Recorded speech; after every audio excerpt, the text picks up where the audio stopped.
السلام عليكم ورحمة الله وبركاته. بسم الله الرحمن الرحيم. الحمد لله رب العالمين والصلاة والسلام على سيد المرسلين نبينا محمد وعلى آله وصحبه أجمعين. أما بعد, সম্মানিত শ্রোতা দর্শক মণ্ডলী, আল্লাহ রাব্বুল আলামিনের প্রশংসা এবং প্রিয় নবী সাল্লাল্লাহু আলাইহি সাল্লামের উপর সালাতু ওয়া সালামের পর আজ মঙ্গলবার 17 রজব 1447 হিজরি মোতাবেক 6 জানুয়ারি 2026 আমাদের ধারাবাহিক প্রশ্নোত্তর পর্ব নম্বর 120। 10টি প্রশ্ন রয়েছে, বিভিন্ন দেশ থেকে আসা, ইনশাআল্লাহ তাআলা উত্তর দেব। প্রথম প্রশ্ন করেছেন, বলছেন, আসসালামু আলাইকুম শেখ। ওয়ালাইকুম সালাম রহমতুল্লাহ। সুন্নতি খাতনার দাওয়াত খাওয়া যাবে কি? কেউ যদি মিষ্টি খাওয়াতে চায়, খাওয়া যাবে কি? খাতনা করা কোনো খুশির বিষয় নয়। যেমন ছেলে ভূমিষ্ঠ হয়েছে, ছেলে মেয়ে হয়েছে, অথবা বিয়ে শাদী হয়েছে, অথবা কারো বেতন বেড়েছে, কোনো একটা চাকরি লেগেছে, এই ধরনের খুশির খবর, এরকম ক্ষেত্রগুলিতে সাধারণত মানুষ খুশি হয়ে কাউকে মিষ্টি খাওয়ায়, কাউকে দাওয়াত খাওয়ায়, সেটা ঠিক আছে। এটা আদাত, এটা ট্রেডিশন হিসেবে নেওয়া যেতে পারে। হ্যাঁ, যদিও এটা সাহাবায়ে কেরাম নবী সাল্লাল্লাহু আলাইহি ওয়াসাল্লাম করেছেন না করেছেন এটা দেখার বিষয় নয়, খুশি হয়েছে করবে। কিন্তু খাতনা করবে, খাতনা হচ্ছে সুন্নাতুল ফিতরার অন্তর্ভুক্ত, প্রাচীনতম সুন্নাতের যে কয়েকটি সুন্নাত তার একটি হচ্ছে খাতনা করা। অন্য অন্য যেগুলো সুন্নাত রয়েছে, প্রাচীনতম সুন্নাত, সুন্নাতুল ফিতরা, নখ কাটা, মোচ কাটা, আর তারপরে আরও যেসব বিষয়গুলি রয়েছে, তো এগুলোর জন্য কি মিষ্টি খাওয়াবেন নাকি? তাহলে কেন খাতনা করালে মিষ্টি খাওয়াবেন? হ্যাঁ, খাতনা করালে মিষ্টি খাওয়াবেন কেনই বা, দরকার কি? এটা কোনো খুশির বিষয় না। তবে যার খাতনা হয়েছে, প্রথম কথা, খাতনা অল্প বয়সে 7 দিনে হওয়া অথবা 2-4-6 মাসের মধ্যে, যত তাড়াতাড়ি হবে তত উত্তম। বড় হয়ে খাতনা হচ্ছে এমনটা ঠিক না, তো যত তাড়াতাড়ি সম্ভব। আর খাতনার জন্য দাওয়াত করবেন এর কোনো প্রমাণ নেই কোনো সাহাবী থেকে, কোনো সাহাবীতে কোনো প্রমাণ নেই, নবী সাল্লাল্লাহু আলাইহি ওয়াসাল্লাম থেকে প্রমাণ নেই।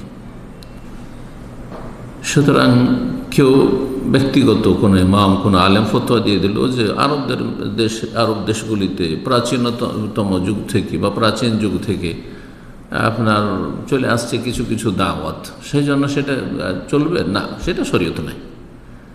এক কথায় আহলে হাদিস ওলামারা যেটি বলছেন যে খাতনার দাওয়াত সুন্নত নয়, এটি বিদআত বা বিদআতের কাছাকাছি, সুন্নতের কাছাকাছি নয়, সুন্নত থেকে দূরে।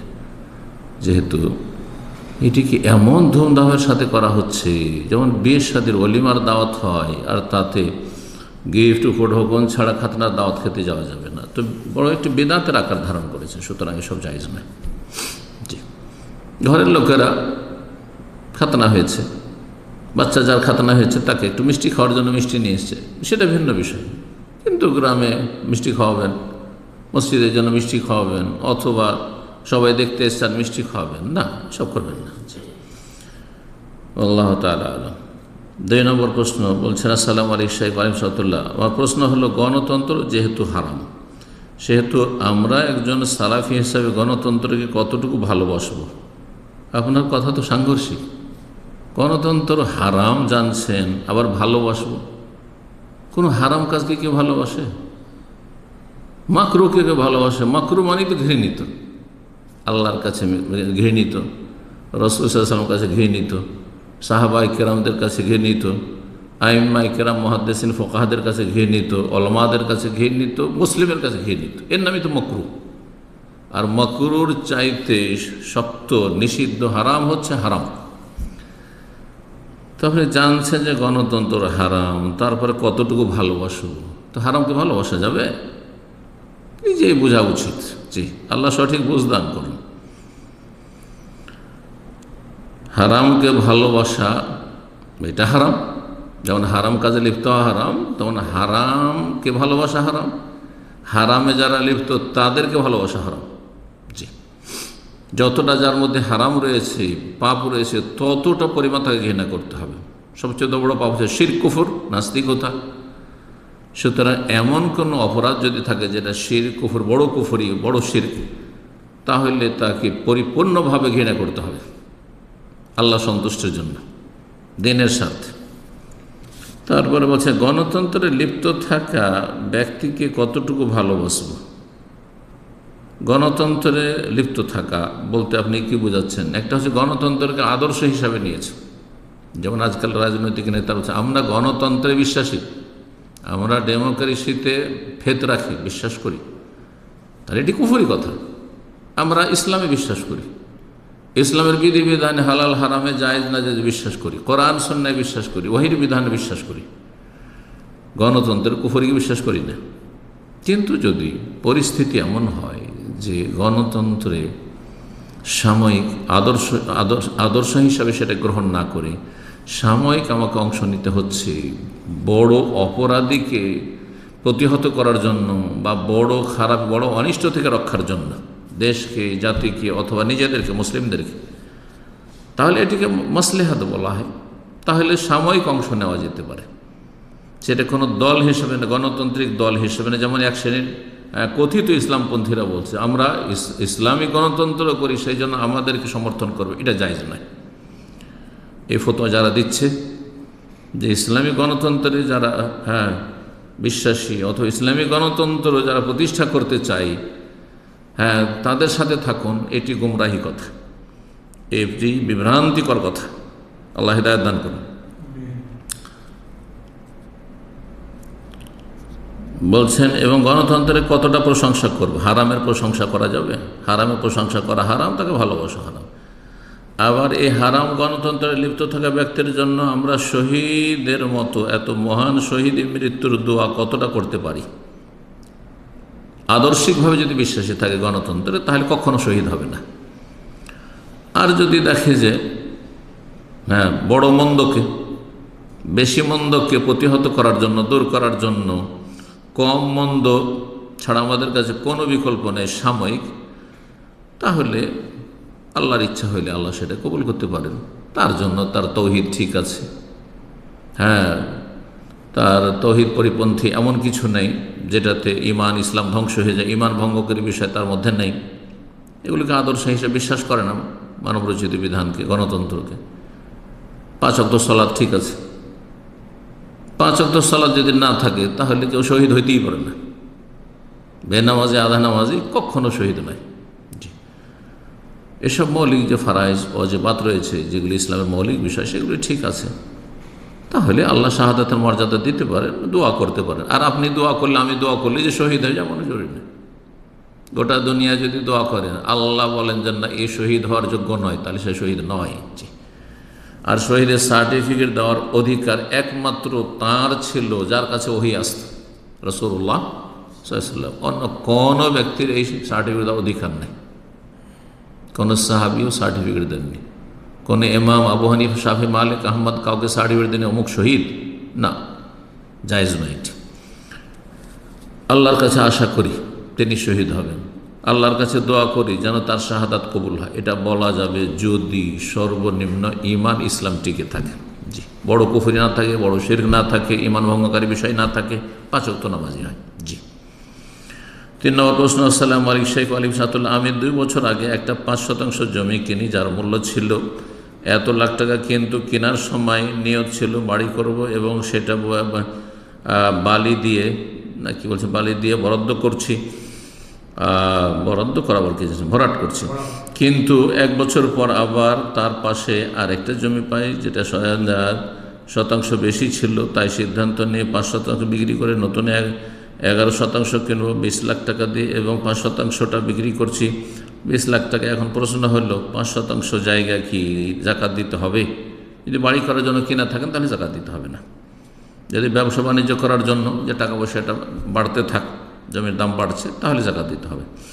কিন্তু নতুন যে জায়গাটি কিনেছি সেই জায়গা আমার নামে হয়নি, জায়গাতে অনেক ভেজাল রয়েছে, টাকা দিয়ে দিয়েছি, কিন্তু টাকা এখনও পাইনি, ঝামেলা চলছে, যতক্ষণ আপনার হাতে টাকা আসেনি জাকাত লাগবে না। টাকা এসেছে আর জমা আছে টাকা, তাহলে তখন জাকাত দেবেন।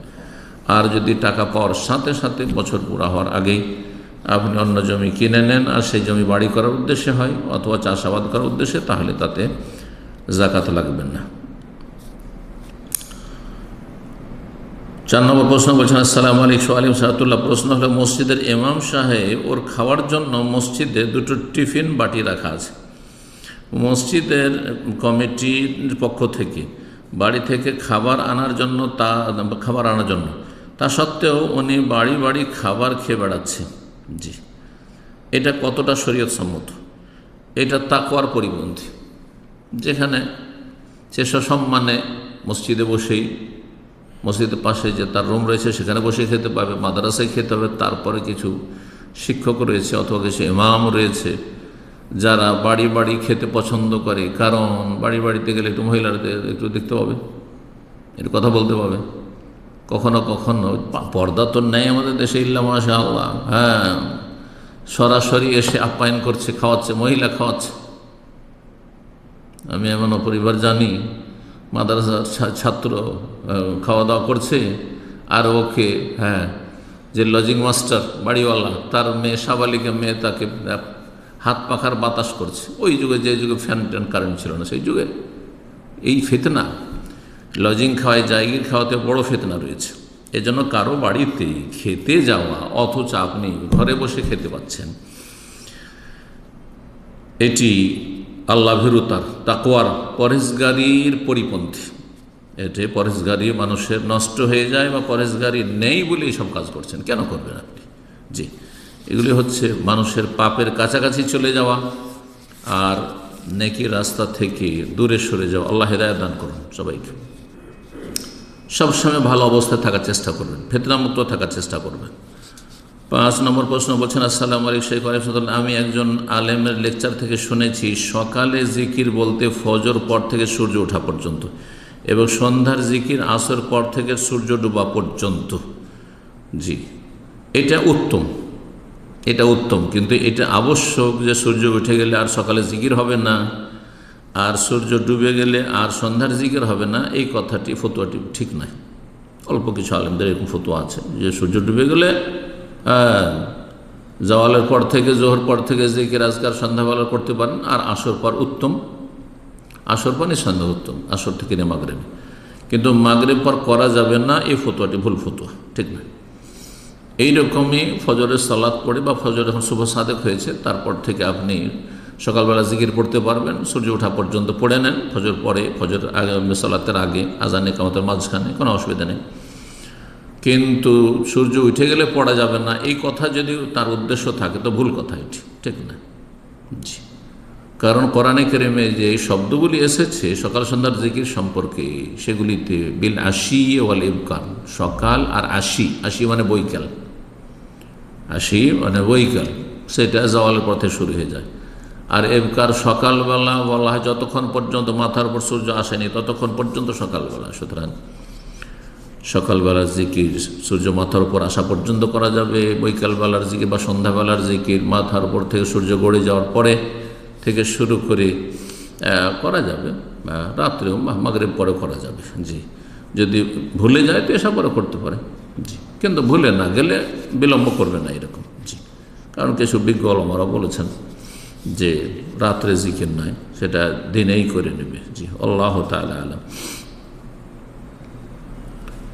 6 নম্বর প্রশ্ন বলছেন, আসসালামু আলাইকুম। আমার স্বামী সালাত আদায় করেন না, আল্লাহ হিদায়াত করুন, পরকীয়ায় জড়িত, তার বয়স 55 বছর, আল্লাহ হিদায়াত করুক। এটি খুব খারাপ লক্ষণ। বয়স বৃদ্ধির সাথে যদি পাপে জড়িয়ে যায়, নারী ফিতনায় জড়িয়ে যায়, এটি খুব খারাপ লক্ষণ। বয়স যৌবনকালে ভালো থাকলো, হ্যাঁ, যখন মানুষের শারীরিক চাহিদা বেশি থাকে তখন ভালো থাকলো, আর শেষ জামানাতে গিয়ে নারী ফিতনায় লিপ্ত হয়ে গেল, অথবা কোনো নারী পুরুষের ফিতনায় লিপ্ত হয়ে গেল, এটি, হ্যাঁ, লক্ষণ খুবই খারাপ। এটি জাহান্নামের রাস্তায় চলে যাওয়ার লক্ষণ। এটি হচ্ছে ইন্তেকাস, মানে ইসলাম বিমুখতা। ইসলাম বিমুখতা দুই রকম, একটা হচ্ছে পূর্ণ মোরতাদ হয়ে যাওয়া, আর একটা হচ্ছে ইরতেদাদ জুজই, আংশিক ইসলাম বিমুখতা। নেকির রাস্তা থেকে আপনি গুনাহর রাস্তায় ফিরে গেলেন। বয়স হওয়ার সাথে সাথে আপনার তাকওয়া বাড়বে, পরেজগারি বাড়বে, আমল বাড়বে, ফরজ ওয়াজিবের হেফাজত বাড়বে, সুন্নত নফল এর পরিমাণ বাড়বে, কোয়ালিটি বাড়বে ইত্যাদি নেকি বাড়াবেন আপনি, এবং গুনাহ থেকে অনেক বেশি দূরে থাকবেন। জি, কারণ আমি যত বেশি সময় পার হচ্ছে তত বেশি কবরের দিকে চলে যাচ্ছি, তত বেশি মরণের দ্বার প্রান্তে চলে যাচ্ছি। শুধু সবসময় মরণকে বেশি বেশি স্মরণ করতে হবে। জি, আল্লাহ রাব্বুল হেফাজত করুন। প্রশ্ন বনের আরও বেশি কিছু রয়েছে। শাইখ, এখন আমার কি করা উচিত? খোলা তালাক দিয়ে চলে যাব না ধৈর্য ধারণ করব? দয়া করে জানাবেন। না, বেনামাজের সাথে ধৈর্য ধারণ করা যায় না, তবে তাকে সময় দিতে পারেন, ভালো করে বুঝিয়ে দিতে পারেন ওয়ার্নিং দিয়ে যে তুমি নামাজ পড়ো তো আছি, না হলে থাকবেন। যদি বলে যে হ্যাঁ নামাজ শুরু করে দিলাম আজকে থেকে, তওবা করলাম, তাহলে থাকেন তার সাথে, সংসার করেন। আর যদি বলি যে নামাজ পড়বো না, তুমি যা পারো তাই করে না, তোমার যা ইচ্ছা তাই করো, তাহলে বেনামাজির সাথে সংসার করা কোনো মহিলার জায়েজ নাই। আর কোনো বেনামাজি মহিলার সাথে বা কোনো বেনামাজি মহিলাকে নিয়ে কোনো পুরুষের সংসার করা জায়েজ না, কারণ বেনামাজি কাফের, মুসলিম না। আর পরকায় জড়িত সেটা যদি সামান্য কিছু থাকে, কথাবার্তা পর্যন্ত সীমিত, হয়তো বেগানা মহিলার সাথে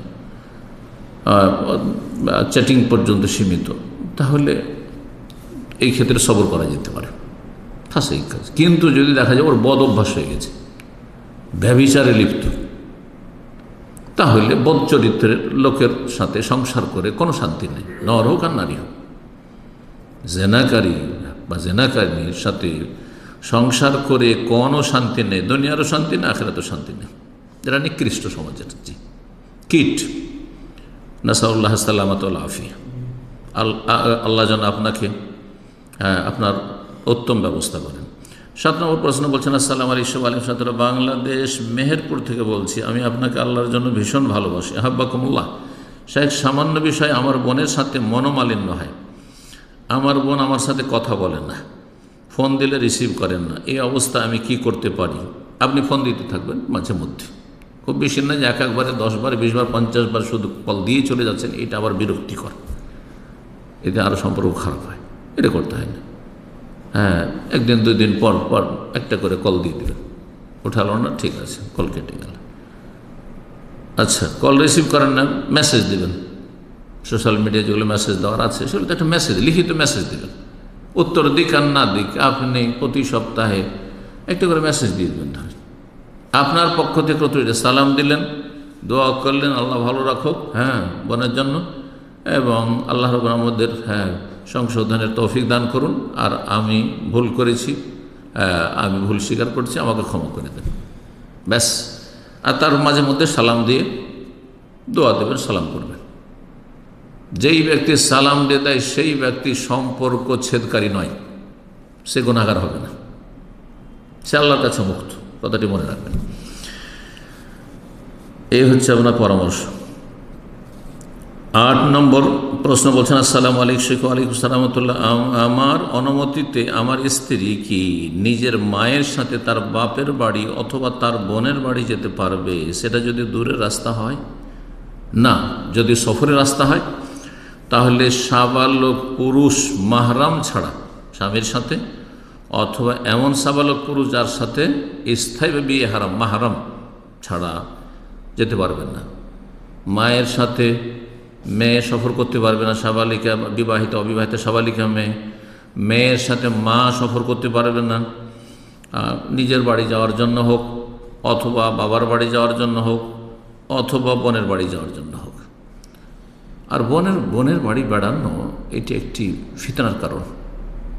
জি, এত বেশি বোনের বাড়ি যেতে নেই যেখানে বোন জামাই আছে, ভগ্নিপতি আছে। কারণ অনেকের অন্তর খারাপ, অনেকের চোখ খারাপ, স্ত্রীর চাইতেও শালীকে ভালো লাগে, আউযুবিল্লাহ।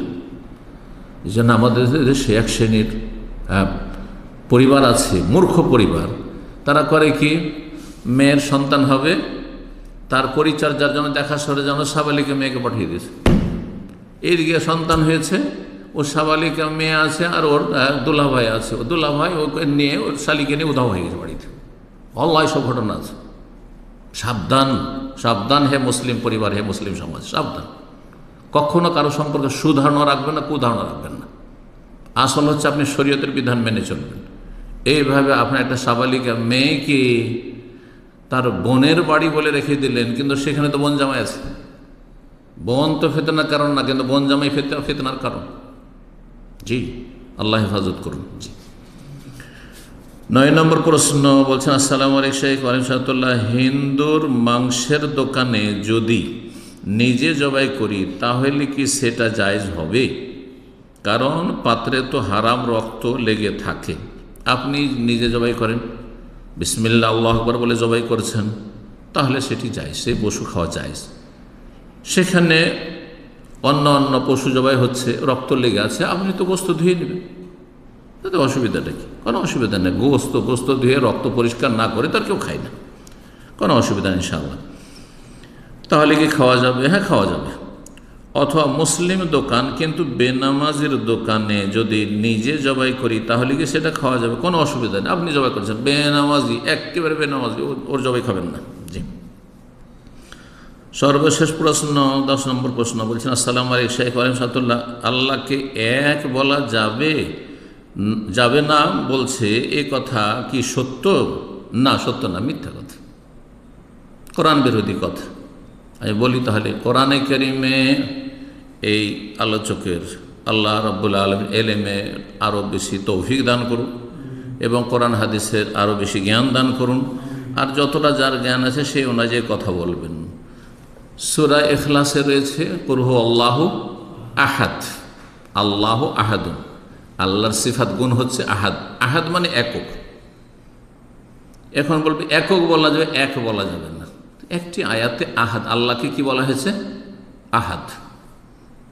কিন্তু ওয়াহেদ কতগুলি আয়াতে বলা হয়েছে বলি আপনাদেরকে। ওয়াহেদ নাকেরা, অনির্দিষ্ট, আল ওয়াহেদ নাই। ওয়াহেদ কোরআনে কারিমে আল্লাহকে 11টি আয়াতে বলা হয়েছে। ওয়া ইলাহুকুম ইলাহুন ওয়াহেদ, ইলাহুকুম ইলাহুম ওয়াহেদ, তোমাদের ইলাহ মাবুদ হচ্ছেন এক। ওয়াহেদ মানে কি? ওয়াহেদ ইসনাইন সালাসা আরবা, ওয়াহেদ মানে এক।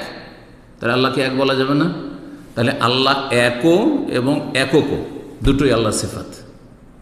আল্লাহ আহাদুনও এবং ওয়াহেদুনও, দুটোই বলা যাবে। কোরআনে 11টি আয়াতে কি রয়েছে? ওয়াহিদুন, ইলাহুন ওয়াহেদ। আচ্ছা, আল ওয়াহেদ আল্লাহর নাম, আলিফ লাম দিয়ে দিলে। কোরআনে কারিমে 6টি আয়াত রয়েছে, 6টি আয়াত রয়েছে যেখানে আল্লাহর সিফাত আল ওয়াহেদ আল কাহার, আল ওয়াহেদ বলা হয়েছে। আয়াতগুলি বলে দিই, কারণ এখানে আল ওয়াহেদ, আমাদের ইসলামী সেন্টারের প্রধান যিনি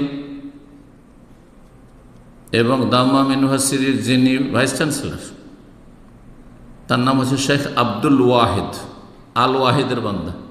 আল ওয়াহেদ মানে কি? এক। ওর মানে কি একক? আল ওয়াহেদ মানে এক। সূরা ইউসুফের আয়াত নম্বর 39, আল ওয়াহিদুল কাহার। জি। সূরা রাদের আয়াত নম্বর 16, আল ওয়াহিদুল কাহার। সবগুলিতে আল ওয়াহিদের পরে আল্লাহর নাম কাহার রয়েছে। সূরা ইব্রাহিমের আয়াত নম্বর 48, সূরা সাদের আয়াত নম্বর 65, সূরা জুমারের আয়াত নম্বর 4, সূরা গাফির, যার অপর নাম হচ্ছে সূরা মুমিন, আয়াত নম্বর 16। এই 6টি আয়াতে আল্লাহর সিফাত, আল্লাহর গুণ এসেছে, গুণবাচক নাম এসেছে কি? আল ওয়াহেদ। আল ওয়াহেদ মানে এক। তাহলে আল্লাহ একও এবং এককও, দুটি আল্লাহ রাব্বুল আলামিনের সিফাত। আল্লাহ সঠিক বুঝ দান করুন, উপকারী জ্ঞান দান করুন এবং আমাদের ভুলের সংশোধনে তৌফিক দান করুন। যদি ভুল হয়ে যাওয়া ইচ্ছাকৃত, আল্লাহ আমাদের ক্ষমা করুন। সুবহান রাব্বিকা রাব্বিল ইজ্জাতি আম্মা ইয়াসিফুন ওয়া সালামুন আলাল মুরসালিন ওয়ালহামদুলিল্লাহি রাব্বিল আলামিন।